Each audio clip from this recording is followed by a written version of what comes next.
He packed 4 suitcases on a Tuesday evening, did not say goodbye to the babies growing inside her, did not look back at the woman who had quietly built everything he called his, just rolled 4 monogrammed bags to the door, said, "The prenup is clear," and left. She had $237, no job, no house, twins coming in 3 months, and a husband who had already replaced her with someone younger before she had even finished decorating the nursery. Most people would have taken the settlement and disappeared.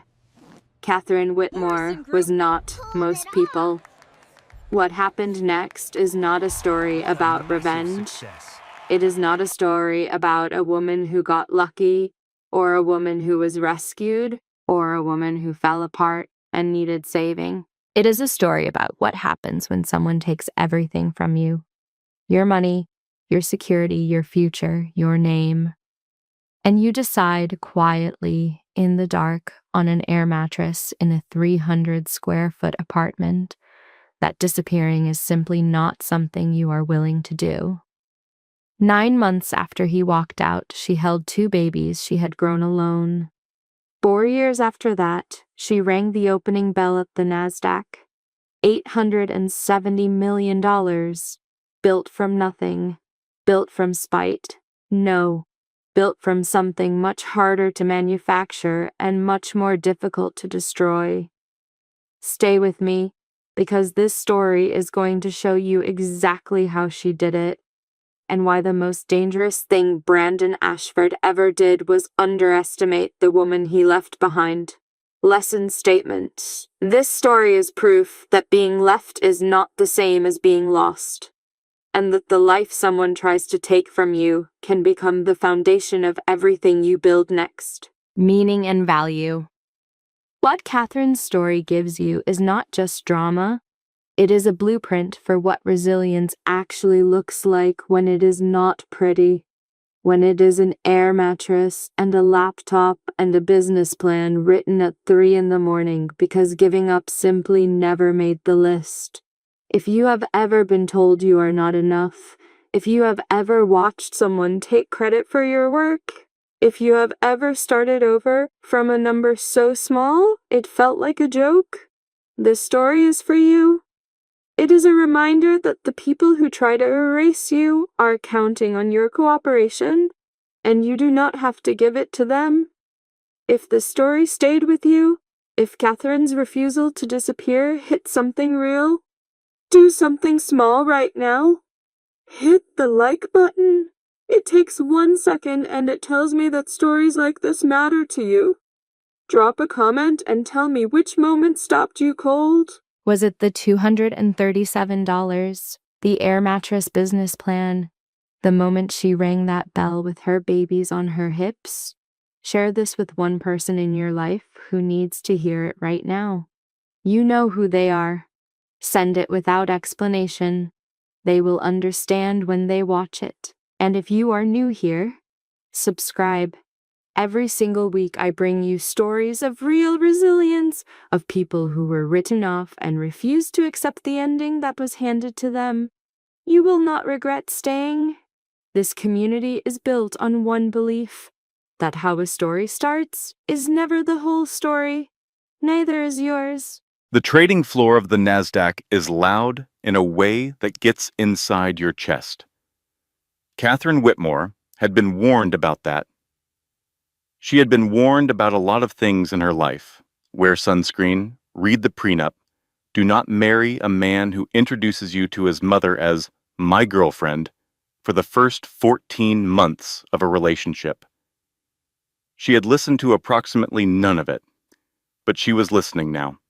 She stood at the podium in a navy blazer she had bought off a clearance rack 18 months ago and had dry cleaned exactly once, and she held the hands of 2 4-year-olds who had no idea what was happening but were deeply committed to being present for it.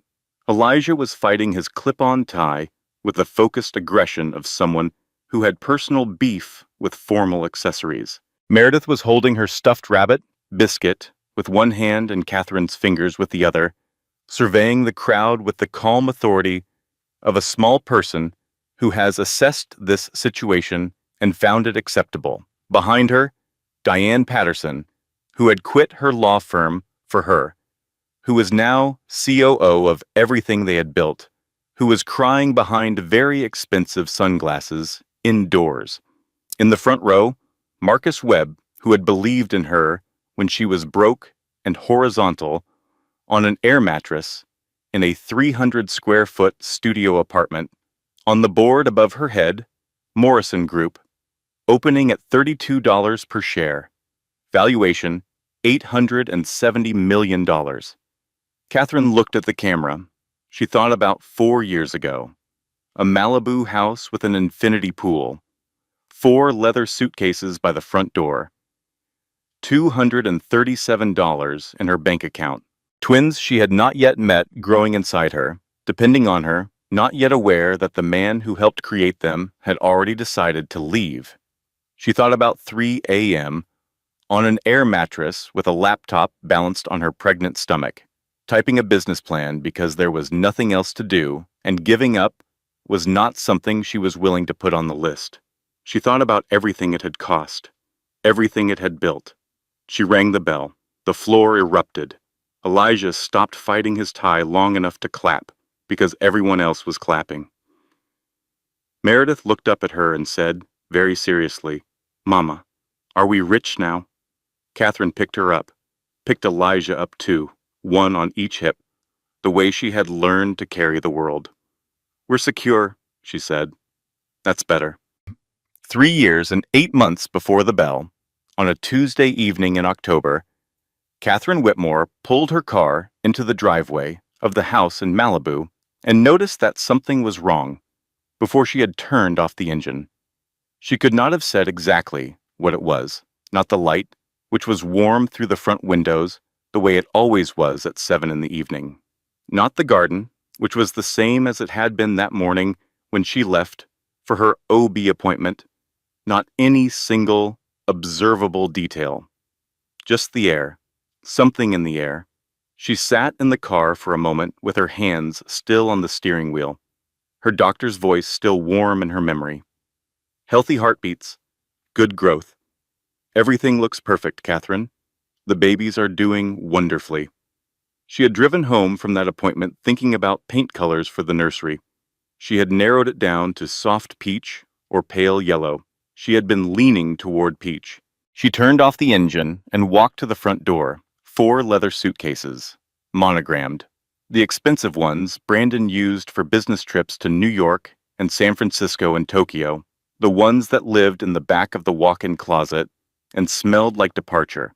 All 4 of them. Together. By the door. Catherine stood on the threshold and looked at them the way you look at something that does not make sense, waiting for your brain to catch up. "Brandon?" Her voice came out smaller than she wanted. She pressed her hand against her belly, the automatic gesture she had developed over the past 6 months. The babies were quiet, which meant they were probably sleeping, which meant this was not the moment she would have chosen for whatever this was. He appeared at the top of the stairs, freshly showered, collared shirt, the cologne she recognized as the one he wore for important meetings, for dinners at places with dress codes, for impressing people. The cologne he had not worn for her in 8 months. He descended without looking at her. His eyes were on his phone, which was lit up with a text thread he did not offer to explain. "We need to talk," he said. She knew. Standing there in the foyer of the house she had decorated and maintained and made warm for 4 years, 6 months pregnant, and still wearing the flats she had put on that morning when she believed this was going to be an ordinary Tuesday, she knew. Her hands pressed harder against her belly. "What's happening?" she asked. The words felt stupid in her mouth. She already knew what was happening. She just needed him to say it. Brandon set his phone face down on the console table. He looked at her the way she had seen him look at employees he was letting go. Blank, professional, the face of someone who has made a decision and is not inviting discussion. "I'm leaving," he said. "I've already filed." The world tilted. She reached for the doorframe. "Filed what?" "Divorce papers. My lawyer will contact yours. If you don't have one, get one." "We're having babies?" she said. "Our babies. In 3 months. I know the timeline." His phone lit up again. He glanced at it. Something moved across his face. Not guilt, she would think later. Not even discomfort. Something more like impatience, the way you look at a delay between where you are and where you want to be. Is there someone else? She hated how her voice cracked on the question. Hated that she was asking it. Hated that she had to. That's not relevant. "Brandon." Her voice went hard. Harder than she had expected it to. "We are married. I am 6 months pregnant with twins. How is that not relevant?" "Because either way, I'm leaving." He said it the way you say the weather forecast. Factual. Already decided. The marriage is over. I've grown in directions you haven't. I need to find myself. Find himself. In those words, she heard every conversation they had not had. Every evening, he came home late from client dinners that were not quite client dinners. Every weekend trip, he took solo. For work, he said, always for work. Every time his phone screen had gone dark, a fraction too quickly, when she walked into the room. "Who is she?" Catherine asked. He exhaled the breath of a man who finds his own wrongdoing tedious to discuss. "Her name is Sienna. We met 6 months ago." 6 months ago, Catherine had been 3 months pregnant. 6 months ago, she had been vomiting every morning and exhausted by noon, and so grateful to have someone who rubbed her back at night. 6 months ago, she had believed, with the trusting certainty of someone who had given everything she had to a marriage, that the man rubbing her back was doing it because he loved her. She made it to the couch, sat down carefully. The way she did, everything now, with awareness of the weight she was carrying, the lives depending on her stability. Brandon picked up the first suitcase, then the second, the third, the fourth. He paused at the door. "The prenup is clear," he said. "You'll be fine. Don't make this difficult." He walked out. The door closed behind him. She heard his car. The Tesla she had encouraged him to buy. "The future is electric. Think of the children," she had said. "Think of the children." Purring down the driveway. Think of the children.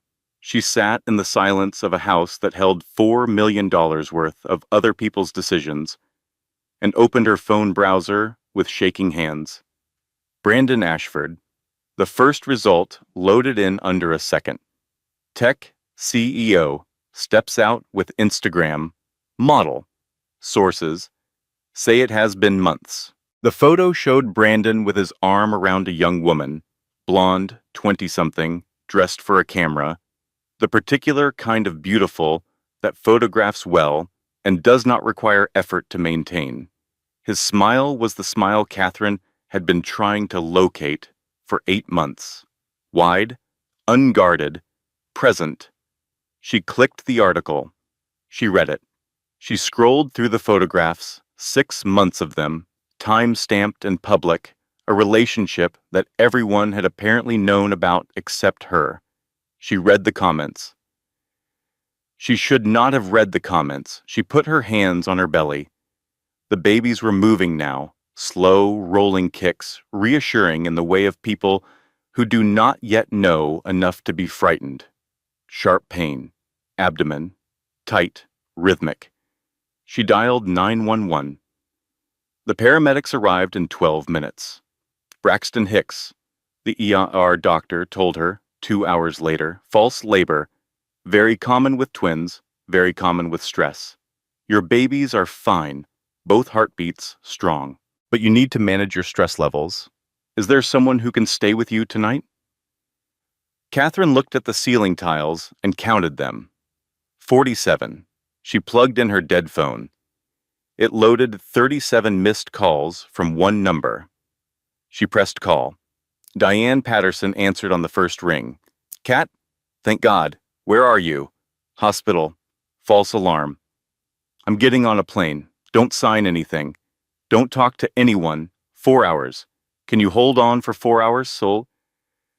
Catherine looked at the monitors beside her bed. 2 heartbeats. Steady. Consistent. Refusing to stop. Yes, she said. Diane Patterson arrived at 2 in the morning, wearing a Patagonia vest over pajama pants, with a rolling suitcase and lipstick that was, somehow, completely intact. She took one look at Catherine in the hospital bed and crossed the room in 4 steps and pulled her into a hug that said everything words would have done badly.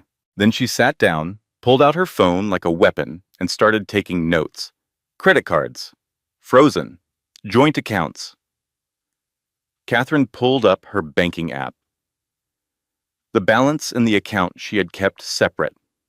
Her private safety net, the account she had maintained for 4 years out of some instinct she had never examined too closely, the account that 2 weeks ago had held $15,000.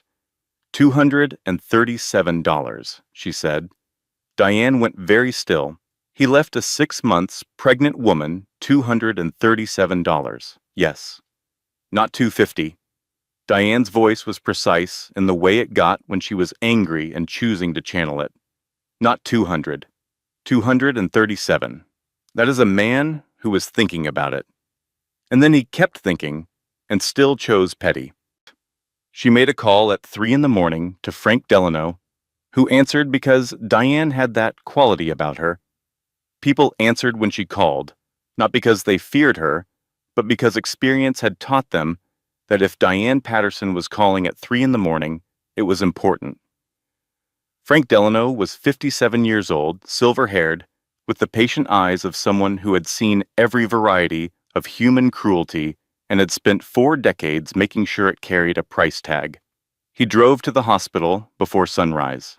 They reviewed the prenup in Catherine's hospital room while the monitors beeped, and the sky outside went from black to gray to the tentative pink of early morning.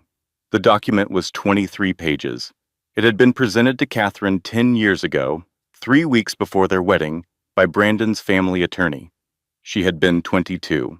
She had been in love. She had signed it because she believed in the marriage and because Brandon's mother had sat across from her at a lunch that cost more than Catherine's monthly rent and explained that it was standard, it was practical, it was what responsible people of means did, and Catherine had nodded, the way you nod when you are young and optimistic and have not yet learned that the things people call standard are sometimes just the things they have decided you should accept. The document gave her $200,000 if the marriage lasted 5 years. It did. Everything else, the house, the investments, the cars, every asset accumulated during the marriage, went to Brandon. Frank read in silence. Then, there's a clause in Section 14. Diane was already there. Infidelity prior to filing. If either party commits adultery before the divorce papers are filed, the agreement is void. Community property, 50-50 split. He's been with this woman for 6 months, Catherine said. We need to prove it, Frank said.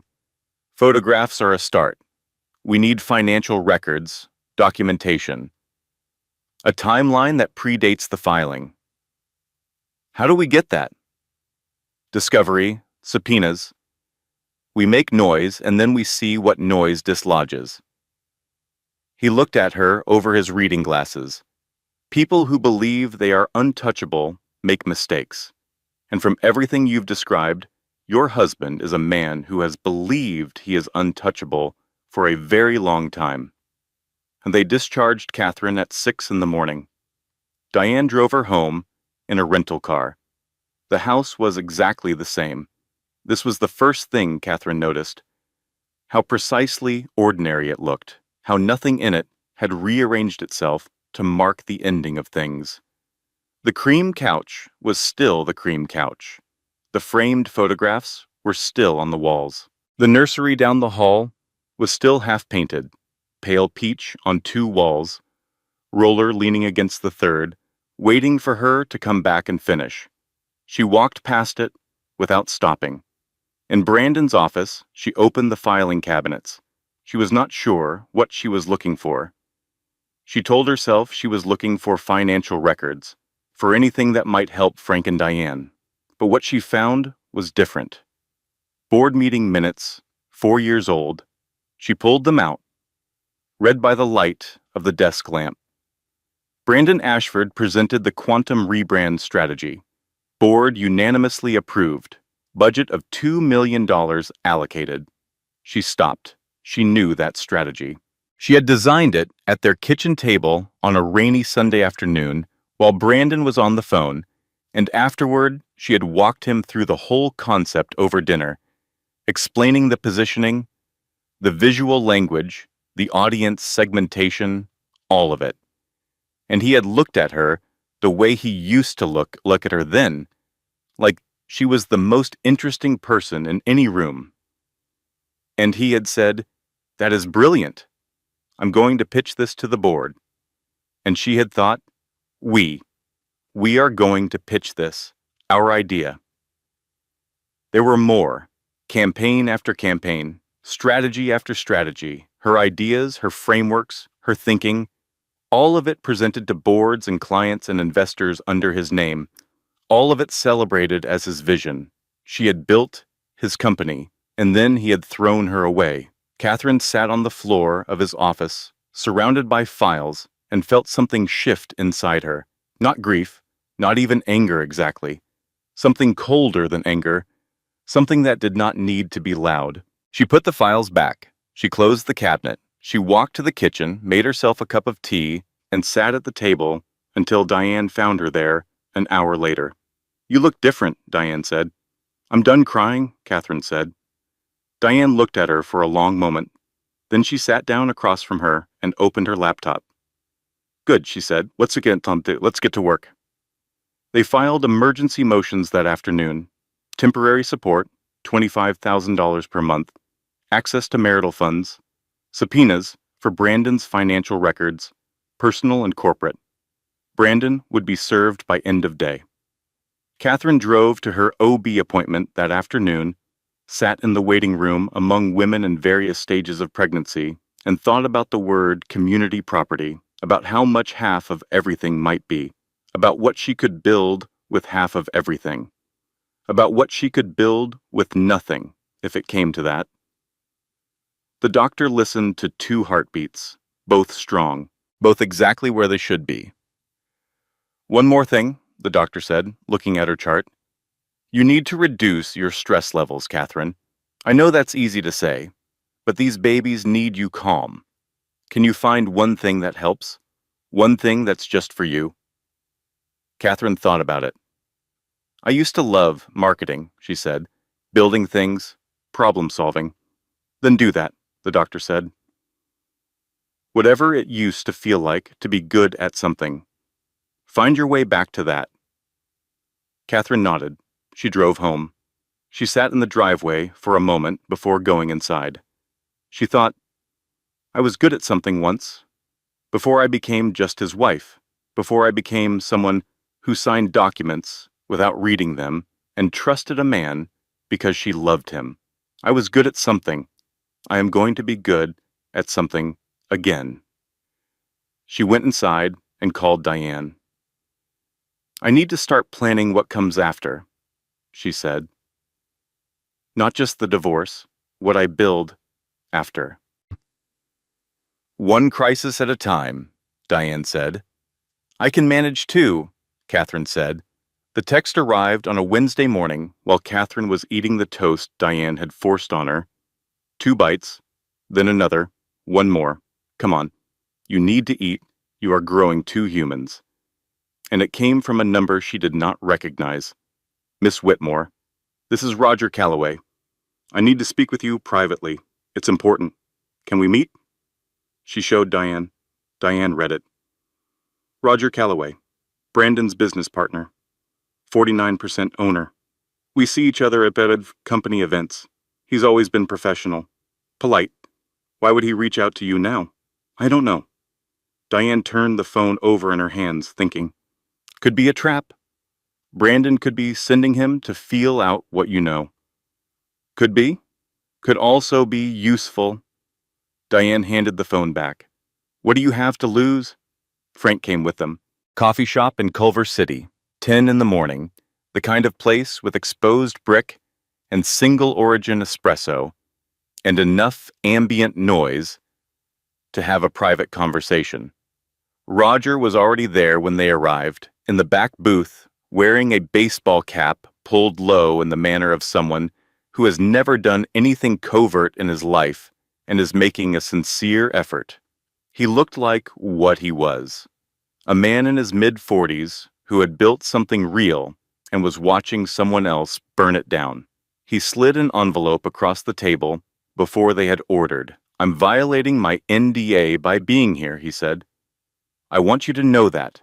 I want you to know that I'm doing it anyway. Catherine opened the envelope. Inside, payroll records, expense reports, hotel receipts, all printed cleanly, all date-stamped, all meticulous in the way that financial records are, when someone has been careful about everything, except whether they would eventually be seen. Frank took the documents and read. His expression moved through several phases before settling somewhere that Catherine had learned, over weeks of watching him work, meant he was pleased but disciplined about showing it. Sienna Blake, he said. Marketing consultant, $20,000 per month. She's not a marketing consultant, Roger said. She has never consulted on anything. She is a line item. $20,000 a month for 8 months. Frank did the math. $160,000. That's not all? Roger leaned forward. The apartment she lives in downtown.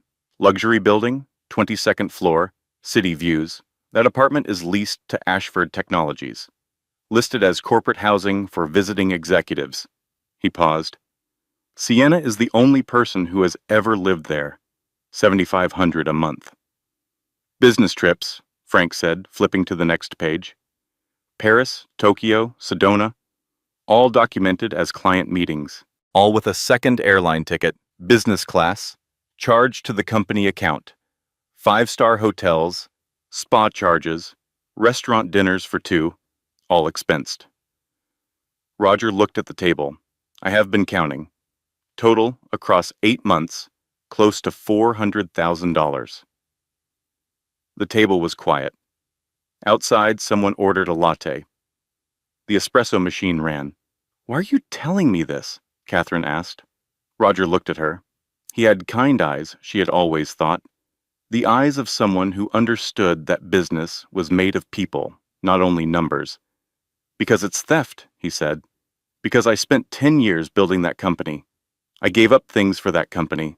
Time, relationships, choices I cannot take back. And Brandon is dismantling it to fund a lifestyle for someone he met at a rooftop party in Beverly Hills. He paused. And because you have always been decent to me. 8 years of company events, and you have never once treated me like furniture. That matters. He stood. That's everything I have, he said. The rest is up to you. He walked out without looking back, the baseball cap still pulled low, a man who had done the right thing and was processing the cost of it. Frank organized the documents on the table with the efficient precision of someone building a structure. This voids the prenup, he said. Adultery, documented, and dated. This is also fraud, embezzlement, breach of fiduciary duty. He's finished, Diane said. She said it quietly, without satisfaction. The way you state a fact about weather. Catherine looked at the papers spread across the table, at the receipts for hotel rooms she had not known about, airline tickets for a woman she had not known existed, salary payments for work that was never performed. She thought about the Sunday afternoons she had cooked dinner while he was at client dinners. She thought about the quantum rebrand campaign, about every idea she had given him freely, out of love, out of partnership, out of the belief that what was his was also hers. File everything, she said, today. The cameras were already there when they arrived. Catherine had not expected that. She had prepared for the legal process. Frank had walked her through every step, every likely argument, every possible response. But she had not prepared for the particular violation of walking up courthouse steps while strangers pointed equipment at her body and called out questions designed to reach inside her and find something soft to press on. Catherine, how do you feel about the affair? Did you push Brandon away? Are you trying to destroy a successful company out of spite? Is it true you've been struggling emotionally? Frank kept his hand on her elbow. Diane flanked her other side. Catherine kept her eyes forward and counted steps. 1, 2, 3, 4. Inside, the courthouse was cooler and quieter and smelled like old carpet and institutional cleaning products, which was, in the circumstances, a relief. Brandon was already in the courtroom, expensive suit, 3 lawyers. He sat with the relaxed posture of someone who has never once doubted whether the room would arrange itself in his favor. Sienna sat behind him in the gallery. Blonde hair, tight dress, phone in hand, scrolling. She looked bored in the way of someone who has not been asked to take any of this seriously and has so far had no reason to start. Judge Patricia Wells entered. She was 58, gray-haired, with the economical bearing of someone who had spent 3 decades deciding what mattered and what did not, and had developed strong opinions on the subject. Brandon's lawyer went first, tall, polished, the kind of legal professional who charged rates that required a separate line in a budget. He described Catherine as emotionally volatile, as seeking punitive damages out of personal grievance, as a woman whose pregnancy had amplified an already unstable disposition. He also produced a psychiatric evaluation. Frank received it, read 2 pages, and stood. Your Honor, this document was commissioned without my client's knowledge, participation, or consent, based entirely on statements from parties who have an obvious interest in the outcome of this proceeding. It has no evidentiary standing. Judge Wells looked at it. Set it down. A document produced without the subject's knowledge carries no weight in my courtroom, Counselor. Next. She turned to Catherine. Miss Whitmore, you are 6 months pregnant with twins. You have no current income, and your access to all marital accounts has been restricted. Yes, Your Honor. How are you managing? My friend is supporting me.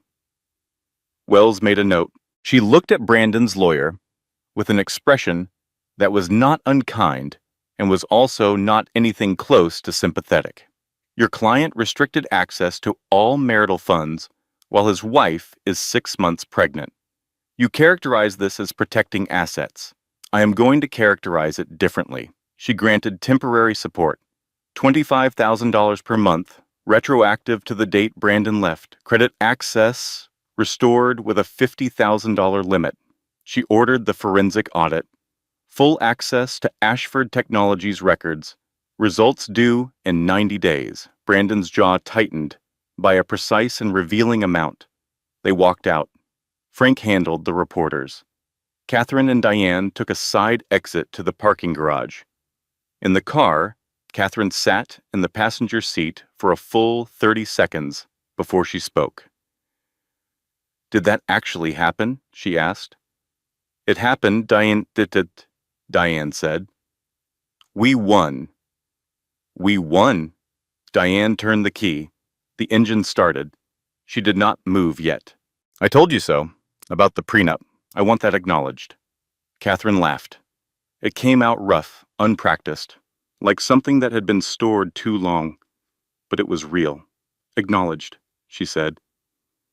That evening, Brandon held a press conference. Catherine was home, eating dinner with Diane, when his face appeared on the television. He stood at a podium. His hair was perfect, his expression was calibrated to the precise frequency of concerned and reasonable.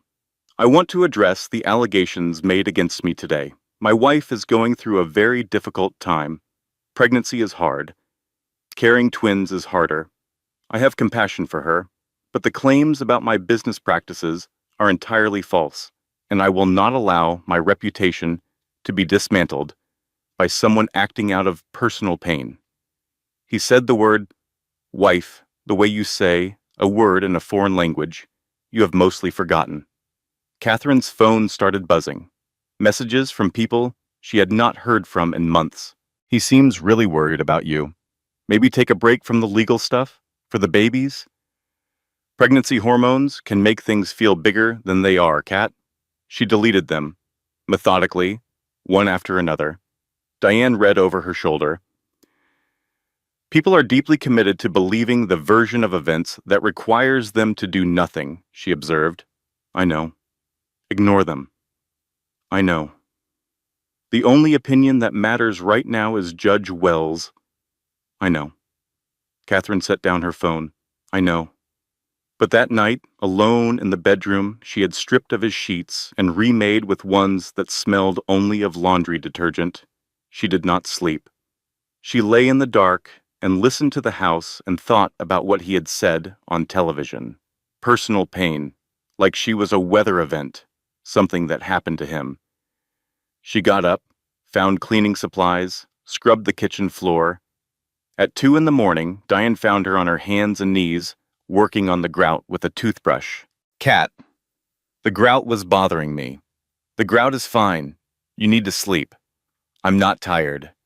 Diane knelt beside her, took the toothbrush, helped her up, walked her back upstairs, and lay down beside her, in the dark, the way she had probably done in their college dormitory 20 years ago, holding her hand without making a production of it. I'm so tired, Catherine said. Not physically, just tired. I know, Diane said. Of everything, I know, but you're not done yet. And tomorrow, someone is going to call you. Who? I don't know yet, but something is about to break in our direction. I can feel it. Catherine closed her eyes. She slept. The call came on a Thursday morning while Catherine was making coffee. Real coffee now, because she had learned from a lactation consultant that moderate caffeine was acceptable, and because some battles could not be fought on chamomile tea alone. The number was Margaret Ashford, Brandon's mother, 64 years old, silver-haired, immaculately maintained, old Connecticut money in a Malibu house, the woman who had insisted on the prenup and served Earl Grey at every family gathering with the air of someone for whom hospitality was a form of control. Catherine almost did not answer. She answered. Catherine, Margaret said. She sounded different, older. The polish was still there, but underneath it, something that might have been exhaustion. I need to speak with you, not on behalf of Brandon, despite him. They met at a coffee shop in Pasadena, neutral ground, tables outside. Margaret arrived precisely on time in a cream linen blazer, looking like a woman who had slept badly and chosen to dress well as compensation. She ordered the Earl Grey. Of course she did. I owe you an apology, she said. My call after the court hearing was cruel. I was protecting my son because that is the reflex of a mother, and I let that reflex override my judgment. I am not proud of it. Catherine said nothing. So she waited. There is something you should know about Brandon. Margaret folded her hands around the teacup. Something I should have told you before you married him. She told it cleanly, without ornamentation. 10 years ago, a woman named Melissa Hartley, engaged to Brandon, 4 months pregnant. Brandon had met someone else. He had left Melissa exactly as he had left Catherine. Suddenly, with a lawyer's number and a prenup settlement waiting, Melissa had miscarried. The stress, the doctors said, Brandon had paid her $200,000 to sign a non-disclosure agreement and disappear. Catherine looked at her coffee cup. $200,000, she said. Yes. The number from her own prenup, the price of silence, the cost of a woman who had been removed from a life and compensated for the inconvenience. Why are you telling me this now? Catherine asked. Margaret reached into her bag and placed a folder on the table. Because I am 74 days away from meeting my grandchildren, she said, and I am tired of protecting a man who does not deserve it at the expense of the woman who actually loves them. Catherine opened the folder. Trust fund documentation. Robert Ashford, Brandon's late father, had established the fund before his death. $10 million, split equally among biological grandchildren. Brandon had no trustee authority. Margaret did. The twins were already worth $5 million each, and Brandon had never mentioned it. He wanted you to feel powerless, Margaret said. He wanted you to take the $200,000 and disappear like Melissa did. He did not want you to know that your children had independent resources, because that would give you standing. That would give you power. Catherine read through the documents carefully, the way she had learned. Too late, but still, to read everything. Why did he think this would work? She asked finally. Did he think I was that easy to erase? Margaret looked at her for a long moment. Her expression was complicated, in the way of someone's sorting through several true things to find the most honest one. He thought you were like Melissa, she said. He thought you were someone who would choose the path of least resistance because the alternative was too frightening. He was wrong about you. Were you wrong about me? Another pause? Longer? Yes, Margaret said. I was. I thought you were sweet and accommodating and fundamentally manageable. I did not understand that what I was reading as accommodation was actually patience. I apologize for that as well.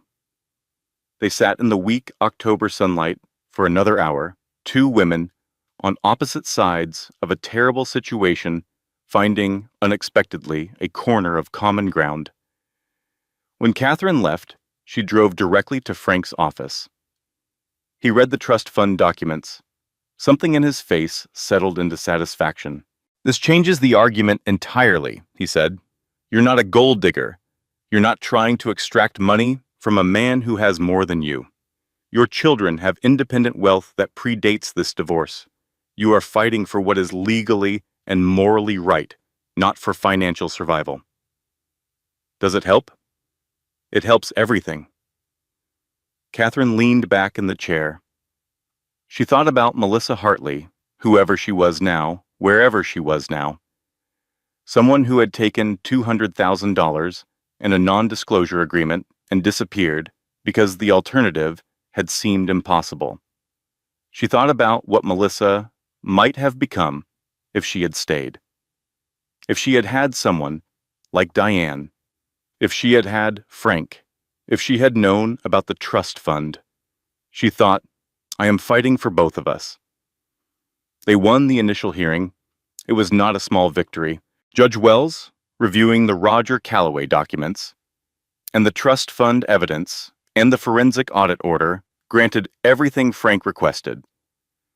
Temporary support, credit access, the audit, a ruling that the infidelity clause was applicable and that the prenup's validity was subject to further review.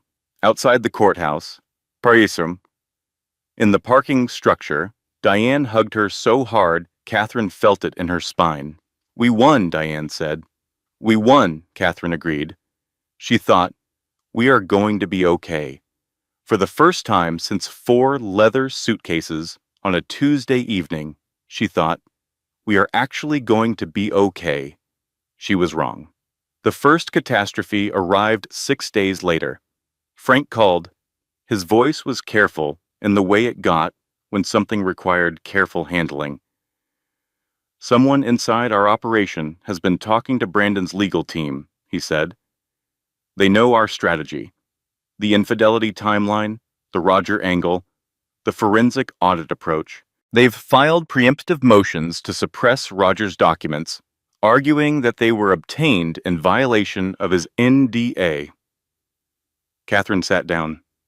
Can they win that? It's not impossible. We'll fight it. But our element of surprise is gone. They're preparing defenses we have not yet built offenses for. Who talked?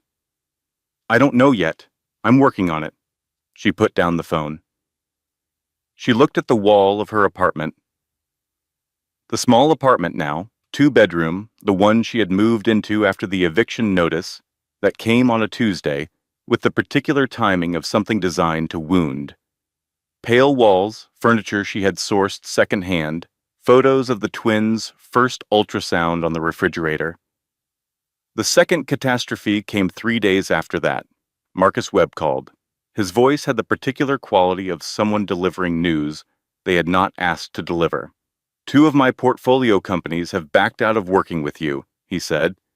Brandon's team reached out to them, implied that maintaining a professional relationship with you during the litigation could complicate their existing relationships with Ashford Technologies investors. Her first clients. Gone. I'm sorry, Catherine, I'm working on alternatives, but I wanted you to hear it from me. She thanked him. She hung up. She looked at the business plan document on her laptop, 12 pages of careful thinking, the framework for what she had been building, and she thought about the money she did not have and the babies who were coming in 8 weeks, regardless of whether she had figured out any of this. $237. She was almost back to $237. The third catastrophe arrived on a Wednesday morning by phone.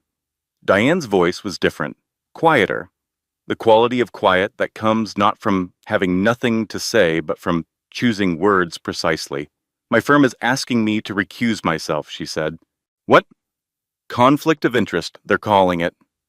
A senior partner has a golf relationship with someone in Brandon's father's circle, apparently. They want me off your case. The silence stretched. Gigant. I have savings, Diane said. I've already called Frank. He'll bring me on as co-counsel. I'll work the case independently. You'll lose your position, your partnership track. You gave up your career for a man who left you on a Tuesday. I can give up a partnership track for someone who deserves it. A pause. Also, I want to be very clear that this is not the same thing. I am making a choice. You were deceived. That is a significant distinction. Catherine pressed her fingers against her eyelids. That is the nicest and most depressing thing anyone has ever said to me, she said. I know. Diane's voice warmed slightly. We're going to cry about it later. Right now we work.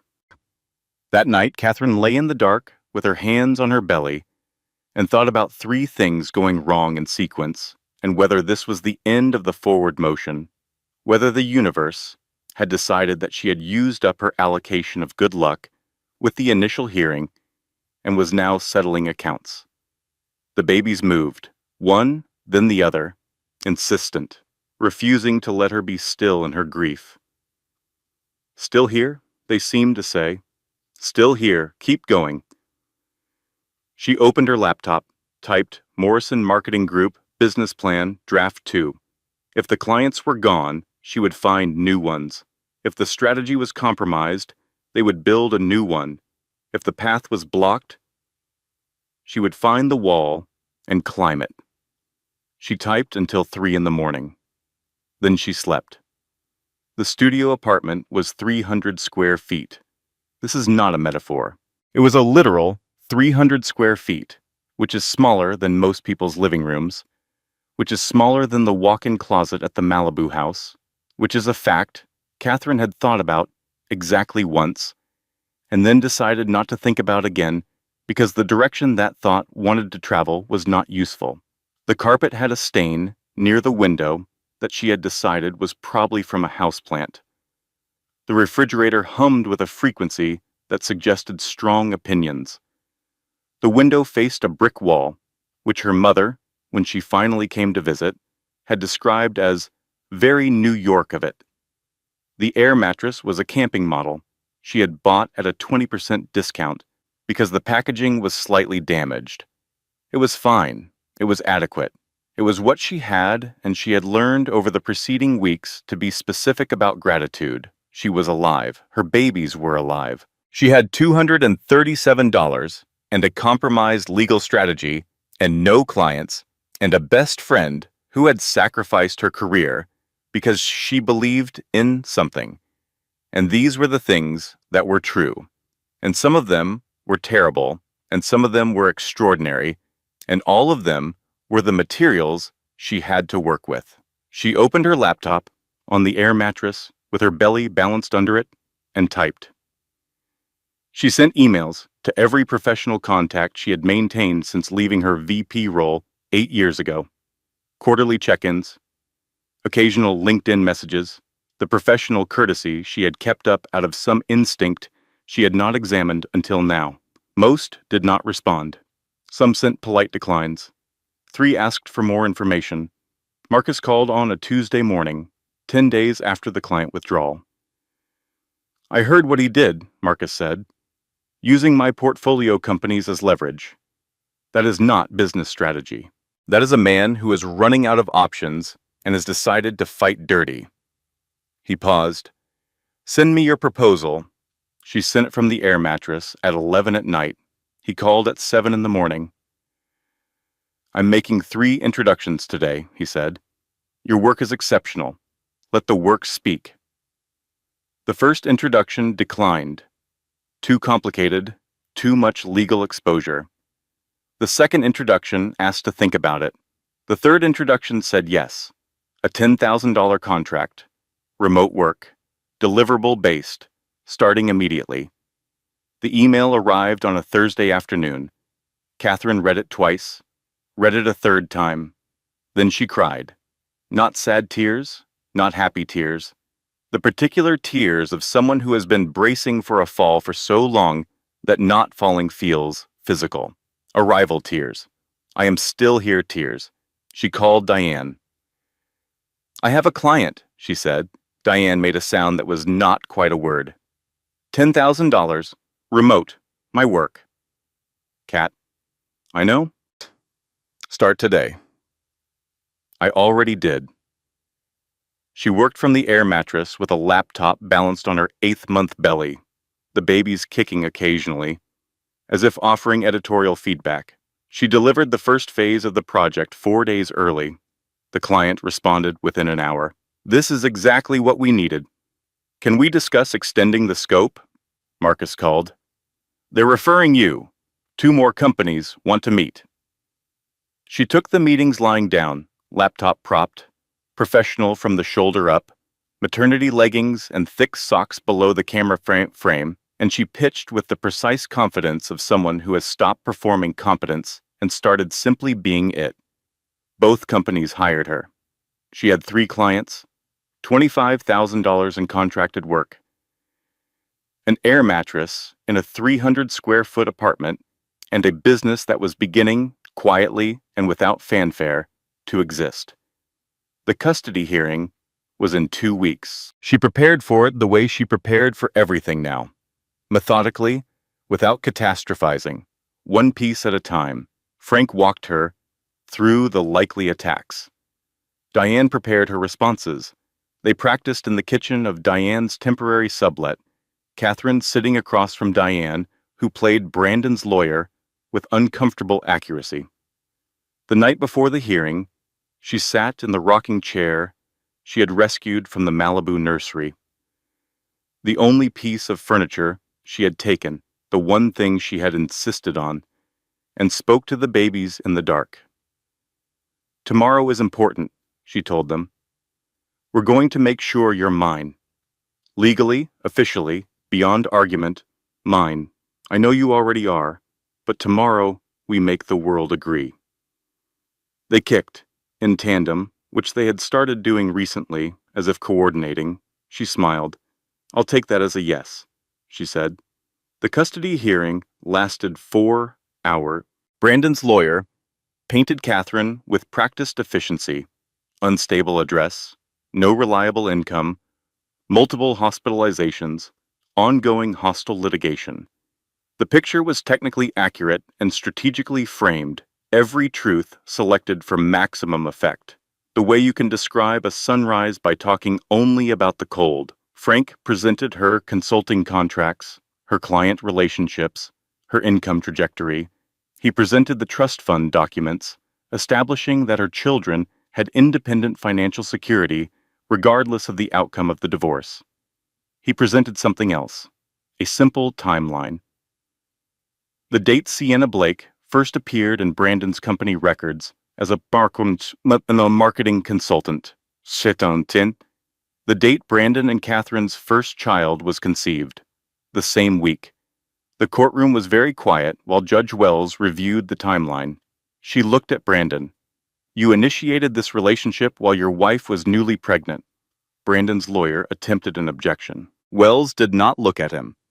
Your petition for full custody claims that your estranged wife is financially and emotionally unsuitable to parent.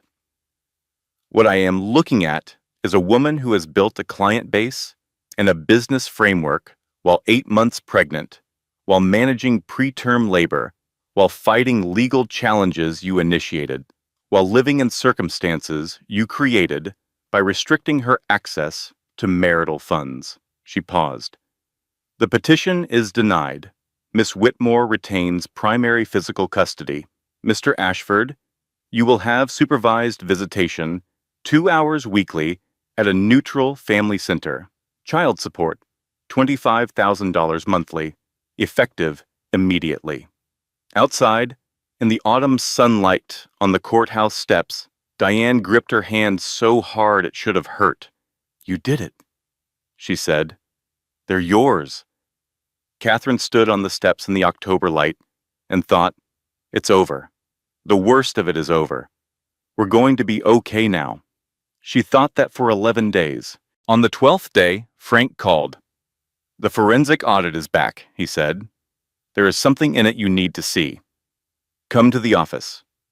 He had the documents spread across the conference table when she arrived. She had brought the babies in their car seats, Elijah in blue, Meredith in pale yellow, both asleep with the profound commitment of infants who have decided this is a sleeping situation.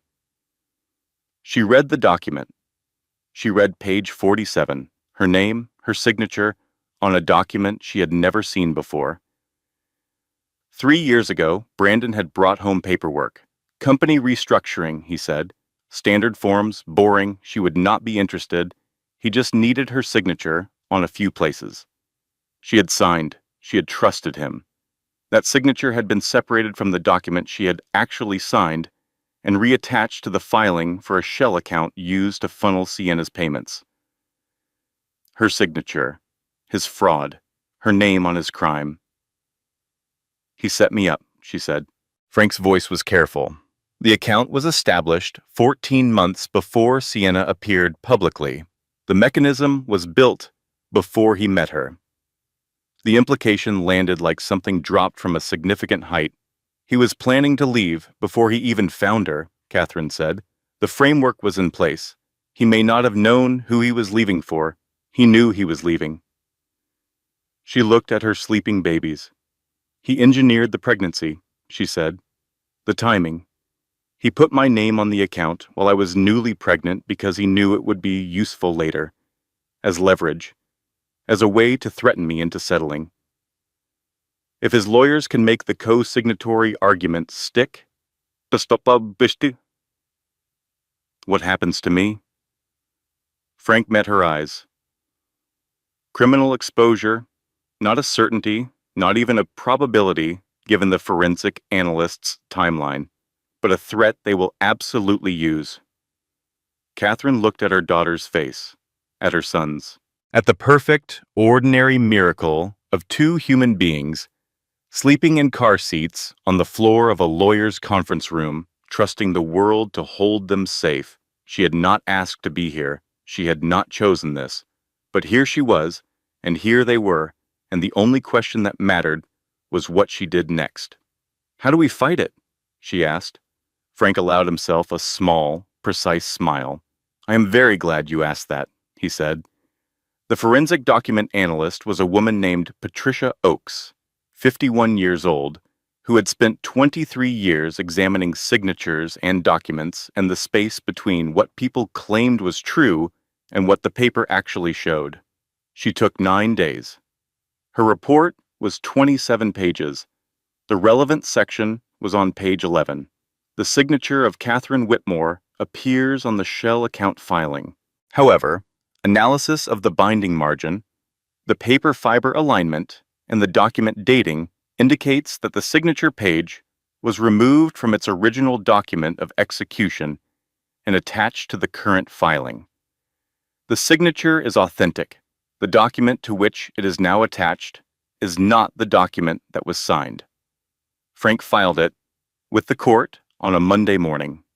Brandon's lawyers responded by Tuesday. They attempted to challenge the analyst's methodology, her credentials, the chain of custody of the documents. It was, Frank observed to Catherine over the phone, the legal equivalent of arguing about the color of the sky. You could do it. It did not change what was there. The hearing was scheduled for a Thursday. On Wednesday evening, Diane called. Sienna Blake has been subpoenaed, she said. Brandon's team is putting her on as a character witness. They want to establish that their relationship was transparent and consensual, which is meant to somehow counteract the embezzlement evidence by making it seem like a private matter. She's going to testify for him? She was subpoenaed. She doesn't have a choice. Diane paused. And here's what I think is interesting. Sienna was named in the embezzlement filing. She received the fraudulent consulting payments. She is technically an object of the investigation. She has been trying to distance herself from Brandon for 3 months. She moved to a new apartment 2 months ago. She posted a photo from Palm Springs last week without him. I think their relationship ended, and I think she is angry about it. You think she'll flip? I think, Diane said carefully, that a 24-year-old woman who was told she was the great love of someone's life and then discovered she was a line item in a financial crime might have thoughts about the matter. The hearing was Thursday at 9. Brandon's lawyer called Sienna to the stand at 11. She looked different from the tabloid photos, less performed.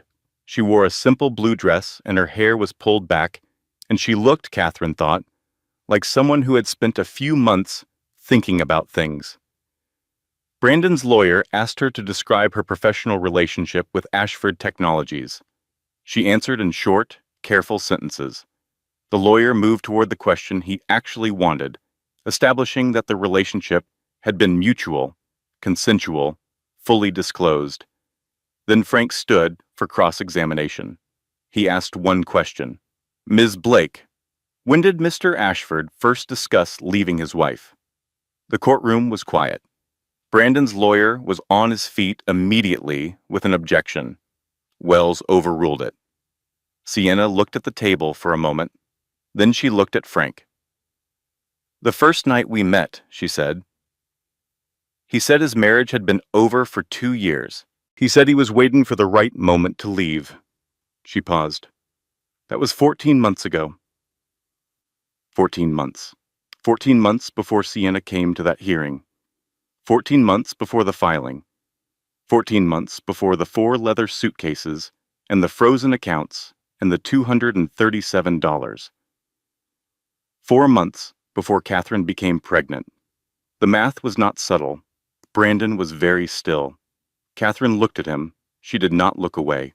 She waited for him to meet her eyes, to see her, to acknowledge what was sitting between them in that courtroom like a piece of furniture.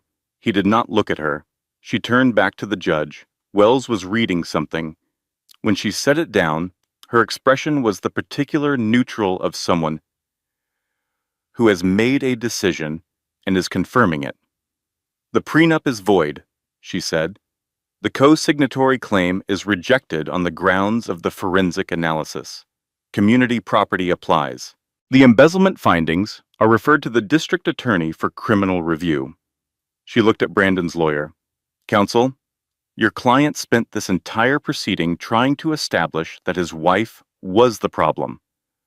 What the evidence shows is a woman who was systematically deceived by someone who had been planning his exit before their child was conceived. I've seen enough. She closed the folder. We're done here. The settlement took 3 months to finalize. $2.3 million. Cash. No gag order. No restrictions. Catherine could tell her story to anyone she wanted, in any forum, and there was nothing Brandon could do about it. Brandon's criminal trial began 6 weeks later. Catherine did not follow it. She was busy. Guilty on all counts. 7 years in federal prison. She heard about the verdict from Frank, who texted one sentence. Jury came back. All counts. 7 years. She was in the middle of a client call when the message arrived. She finished the call. She noted the verdict in a document she kept for things that were important and needed to be recorded. Then she closed the document and went back to work. The company she was building did not require his destruction to exist. It had never been about him. That was the part the headlines always got wrong. The revenge narrative. The scorned woman building an empire to spite a man. She was not spiting anyone. She was becoming herself. She was finishing a project she had started 12 years ago and put down when someone she loved had needed her to be a supporting character in his story instead. She was done being a supporting character. Morrison Marketing Group launched formally when the twins were 3 months old. Website, business structure, professional identity. Marcus brought the first round of serious clients. Diane ran operations with the focused efficiency of someone who had been trained for corporate law and had discovered that what she actually wanted to do was build things. 6 months postpartum, 15 clients, annual revenue projected at $400,000. 12 months, 25 clients, 3 employees. Forbes noted her in a profile of women entrepreneurs to watch. 18 months, she bought a house. 3 bedrooms, 2 bathrooms, a yard, her name on the deed, her mortgage, her choice. The twins walked at 11 months, talked at 14. Elijah said mama approximately 90 times a day. Meredith said no with a conviction that suggested she had given the matter serious thought. Brandon's supervised visitation happened every Sunday. 2 hours at a family center. He tried. He was awkward with them, held them stiffly, did not know how to read to them or sing to them or make them laugh. After 4 months, he filed to reduce his visitation to twice monthly. The court approved it. After 8 months, he stopped showing up regularly. The twins began to call him Brandon. Not Dad, not Daddy, Brandon. The man who sometimes came and brought toys that did not match their interests, who sat with them for an hour, looking like someone fulfilling a scheduled obligation. One Sunday evening after a visit, Elijah looked at Catherine with the direct interrogative energy of a 3-year-old who has questions and has decided now is the time. Why doesn't Brandon know us? Catherine sat down on the floor with him, which was where the best conversations happened. Because he wasn't here, she said. He made a choice not to be. And when you choose not to be somewhere, you miss things. You miss knowing people. Do you miss him? Catherine considered the question with the honesty it deserved. I miss who I thought he was, she said, not who he actually turned out to be. Elijah considered this. Meredith, who had been listening from behind a pile of blocks, added, We have you. You have me, Catherine agreed. And Aunt Di. And Aunt Di, and Grandma Vivian, and Grandma Margaret. Margaret Ashford came on Sunday afternoons once a month. She brought age-appropriate toys and read picture books with the patient attention of someone making up for lost time. She loved them fiercely and without condition, the love of a grandmother who understood that she was building something she could not buy back. 3 years after the custody hearing, Morrison Group filed for its IPO. Marcus led the investment round. Diane flew to New York for the roadshow.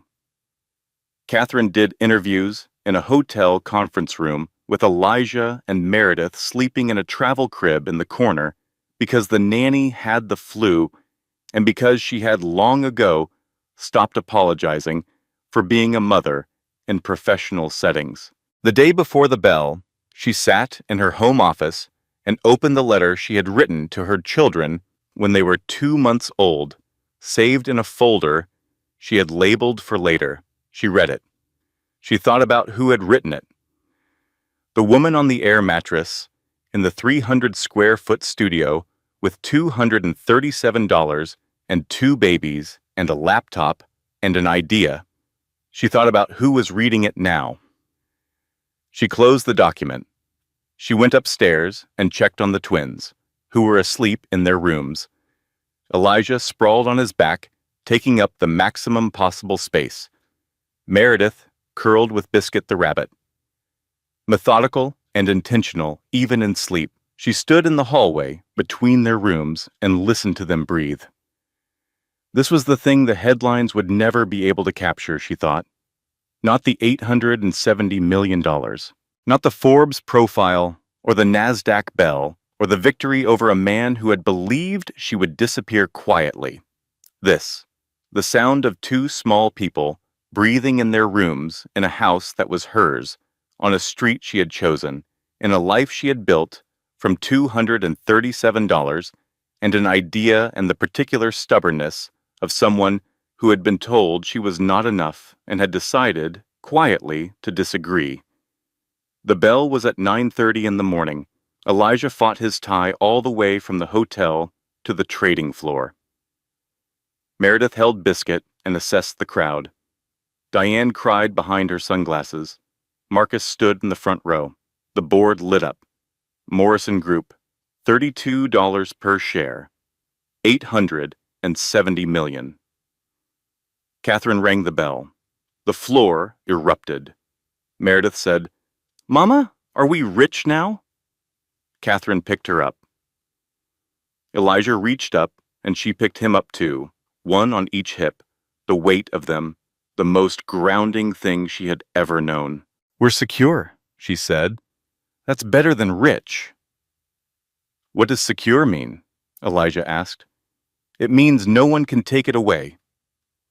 He thought about this. He was 4 years old and thinking very hard. Not even Brandon? Not even Brandon. Meredith rested her head against Catherine's shoulder.